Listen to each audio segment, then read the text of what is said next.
ಓಂ ಶಾಂತಿ. ಎಲ್ರಿಗೂ ದೀಪಾವಳಿ ಹಬ್ಬದ ಶುಭಾಶಯಗಳು. ವಿಶೇಷವಾಗಿ ದೀಪಾವಳಿ ಹಬ್ಬಕ್ಕೋಸ್ಕರ ಎಲ್ಲ ಆತ್ಮೀಯರು, ಅಕ್ಕಂದಿರು, ಅಣ್ಣಂದಿರು ತನ್ನ ಮನೆಯನ್ನು ಸ್ವಚ್ಛ ಮಾಡ್ತಾರೆ. ಮನೆ ಮೂಲೆ ಮೂಲೆ ಸ್ವಚ್ಛ ಮಾಡ್ತಾರೆ. ಏನಕ್ಕೆ ಅಂದರೆ ಲಕ್ಷ್ಮೀ ದೇವಿಗೆ ಕರೆಯೋಣ ಅಂತ, ದೇವಿ ನಮ್ಮ ಮನೆಗೆ ಬರ್ತಾರೆ ಅಂತ ಹೇಳಿ.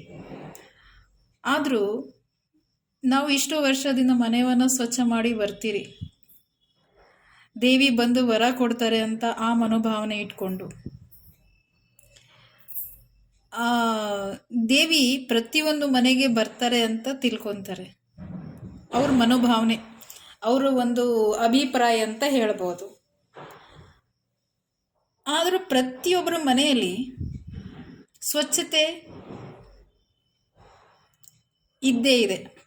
ಏಕೆಂದರೆ ಈಗಿನ ಕಾಲದಲ್ಲಿ ಅಂತೂ ಅಷ್ಟು ಗಲೀಜಾಗೋದು, ಈಗ ಮಿಷಿನರಿ ಸಿಸ್ಟಮ್ಸ್ ಆಗಿದೆ. ಆದರೂ ಇದರಲ್ಲಿ ವಿಶೇಷವಾಗಿ ಕಲಿಯೋದೇ ಏನಿದೆ ಅಂದರೆ, ನಾವು ಮನೆ ಸ್ವಚ್ಛ ಮಾಡೋದ್ರಲ್ಲಿ ನಮ್ಮ ಮನಸ್ಸಿಗೆ ಸ್ವಚ್ಛ ಮಾಡೋದು ಮರ್ತಿದ್ದೀರಿ.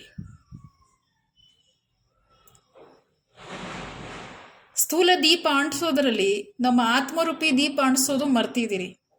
ಇದು ನಾವು ನಮ್ಮ ಜೀವನದಲ್ಲಿ ಪರಿವರ್ತನೆ ಮಾಡೋದಿದೆ. ಯಾಕೆಂದರೆ ಮನೆ ಸ್ವಚ್ಛತೆಯಿಂದ ಸ್ಥೂಲ ದೇವಿ ಸ್ಥೂಲ ಅಲ್ಲಲ್ಲ, ಸೂಕ್ಷ್ಮದಲ್ಲಿ ಬರ್ತಾರೆ ಅಂತ ಹೇಳ್ತಾರೆ ತಾನೆ. ಸೇಮ್ ಅದೇ ಥರ ಮನೆ ಮೂಲೆ ಮೂಲೆ ಸ್ವಚ್ಛ ಮಾಡಿದರೆ, ಅದೇ ಥರ ನಮ್ಮ ಮನಸ್ಸಿನ ಮನೆ ಇದೆಯಲ್ಲ, ಮನಸ್ಸು ಅದೂ ಸಹ ಮೂಲೆ ಮೂಲೆನೂ ಸಹ ಸ್ವಚ್ಛವಾಗಬೇಕು. ಆ ಮನಸ್ಸು ಸ್ವಚ್ಛವಾಗಬೇಕು ಅಂದರೆ ನಮ್ಮ ಆತ್ಮರೂಪಿ ದೀಪವನ್ನು ಅಂಟಿಸ್ಬೇಕು. ಅದು ಮಾತ್ರ ಪರಮಾತ್ಮರವ್ರ ಸತ್ಯ ಜ್ಞಾನದಿಂದ ಆಗೋದು ಸಾಧ್ಯ ಆಗಿದೆ. ಪರಮಾತ್ಮನ ಸತ್ಯ ಜ್ಞಾನ, ಆತ್ಮ ಪರಿಚಯ, ಪರಮಾತ್ಮನ ಪರಿಚಯದಿಂದ ಆಗೋದು ಸಾಧ್ಯ ಇದೆ. ಮತ್ತು ವಿಶೇಷವಾಗಿ ದೀಪಾವಳಿ ಹಬ್ಬದಿಂದ ಒಂದು ದೀಪದಿಂದ ಅನೇಕ ದೀಪಗಳು ಅಂಟಿಸ್ತೀವಿ. ಒಂದು ದೀಪದಿಂದ ಅನೇಕ ದೀಪಗಳು ಅಂಟಿಸೋದು ಅಂದರೆ,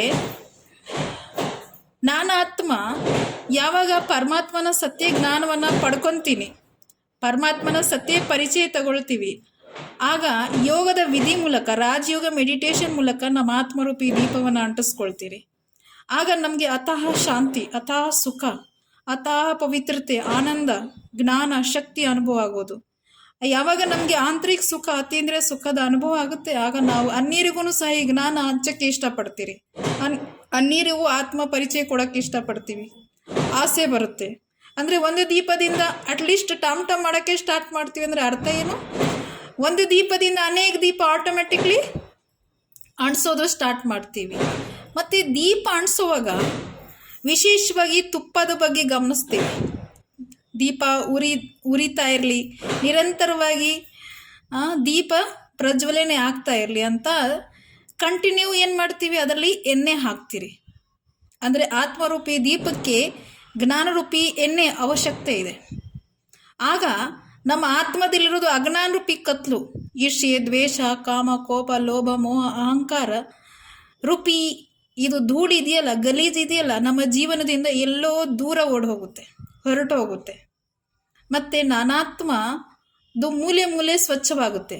ಯಾವಾಗ ಆತ್ಮ ಮೂಲೆ ಮೂಲೆ ಸ್ವಚ್ಛ ಆಗುತ್ತೆ, ಆಗ ನಾನಾತ್ಮನೇ ಈ ಶರೀರೂಪಿ ಹಳೆ ಶರೀರ, ಅರ್ಥಾತ್ ಮನುಷ್ಯ ಶರೀರ ರೂಪಿ ಡ್ರೆಸ್ವನ್ನು ಚೇಂಜ್ ಮಾಡಿ ಏನು ಮಾಡ್ತೀವಿ, ದೇವಿ ದೇವತೆ ಶರೀರೂಪಿ ಡ್ರೆಸ್ ಹಾಕ್ಕೊಳ್ತೀವಿ. ಅರ್ಥಾತ್ ಈ ಕಲಿಯುಗದಿಂದ ನೆಕ್ಸ್ಟ್ ಜನ್ಮ ನಮಗೆ ಆಗೋದು ಸತ್ಯುಗದಲ್ಲಿ ದೇವಿ ದೇವತೆಯಾಗಿ ಜನ್ಮ ತಗೊಳ್ಳೋಕ್ಕೆ ನಮಗೆ ಗುರಿ ಸಿಕ್ಕಿರುತ್ತೆ. ಈ ರಾಜಯೋಗ ಮೆಡಿಟೇಷನ್ನಿಂದ, ಪರಮಾತ್ಮರವ್ರ ಜ್ಞಾನದಿಂದ. ಈಗ ಆಗಲೇ ಸಂಗಮಯುಗದಲ್ಲಿ ಈ ಕಾರ್ಯ ನಡೀತಾ ಇದೆ. ಅದಕ್ಕೋಸ್ಕರ ನೀವು ಎಲ್ಲರೂ ಸತ್ಯ ದೀಪಾವಳಿ ಹಬ್ಬ ಆಚರಣೆ ಮಾಡಿ. ಸ್ಥೂಲ ದೀಪ ಜೊತೆಯಲ್ಲಿ ಆತ್ಮರೂಪಿ ದೀಪವನ್ನು ಬೆಳಗಿಸ್ರಿ. ಜೊತೆಯಲ್ಲಿ ನಿಮ್ಮ ಮನಸ್ಸಿನ ಮೂಲೆಯನ್ನು ಸ್ವಚ್ಛ ಮಾಡಿರಿ. ಇನ್ನೊಂದು ಏನು ಮಾಡ್ತಾರೆ ಅಂದರೆ, ವಿಶೇಷವಾಗಿ ಸ್ವೀಟ್ ಮಾಡ್ತಾರೆ. ಏಕೆಂದರೆ ಆತ್ಮ ಯಾವಾಗ ಬೆಳಗುತ್ತೆ, ಆಗ ಅನೇಕರಿಗೆ ಏನು ಮಾಡ್ತೀವಿ, ಆತ್ಮರೂಪಿ ಜ್ಯೋತಿಯನ್ನು ಬೆಳಗಿಸೋದು ಕಾರ್ಯ ಮಾಡ್ತೀವಿ. ಇನ್ನೊಂದು, ಆತ್ಮ ಯಾವಾಗ ಶುದ್ಧೀಕರಣ ಆಗುತ್ತೆ, ಆಗ ಜೊತೆಯಲ್ಲಿ ದೇವಿ ಗುಣ ಬರುತ್ತಲ್ಲ. ದೇವಿ ಗುಣದಲ್ಲಿ ವಿಶೇಷವಾಗಿ ಮಧುರತೆ, ಧೈರ್ಯತೆ, ಕಮ್ಮಿ ಮಾತನಾಡೋದು, ಸಿಹಿ ಮಾತನಾಡೋದು, ಗಂಭೀರವಾಗಿ ಮಾತನಾಡೋದು, ಪ್ರೀತಿಯಿಂದ ಮಾತನಾಡೋದು, ಆ ಸಿಹಿ ಇದರದೇ ನೆನಪರ್ಥವಾಗಿರೋ ಸಿಹಿ ಅಂತ ವಿಶೇಷವಾಗಿ ತಿಂತೀವಿ, ತಿನ್ನಿಸ್ತೀವಿ, ನೈವೇದ್ಯ ಇಡ್ತೀವಿ. ಇದರದ್ದೇ ನೆನಪರ್ಥವಾಗಿರೋದು. ಅದಕ್ಕೋಸ್ಕರ ಇನ್ಮೇಲೆ ನಾವು ವಿಧಿಪೂರ್ವಕವಾಗಿ ದೀಪಾವಳಿ ಹಬ್ಬವನ್ನು ಆಚರಣೆ ಮಾಡೋಣ. ಆತ್ಮರೂಪಿ ಜ್ಯೋತಿವನ್ನು ಬೆಳೆಸೋಣ. ಆತ್ಮರೂಪಿ ಜ್ಯೋತಿಯಿಂದ ಪ್ರಕಾಶ ಮಾಡೋಣ ಮತ್ತು ಎಲ್ಲರೂ ಜೀವನವನ್ನು ಪ್ರಕಾಶಮಯ ಮಾಡೋಣ. ಎಲ್ಲರಿಗೂ ಓಂ ಶಾಂತಿ. ಇನ್ನೊಮ್ಮೆ ಮತ್ತೊಮ್ಮೆ ದೀಪಾವಳಿ ಹಬ್ಬದ ತುಂಬ ಹೃದಯಪೂರ್ವಕವಾಗಿ ಶುಭಾಶಯಗಳು.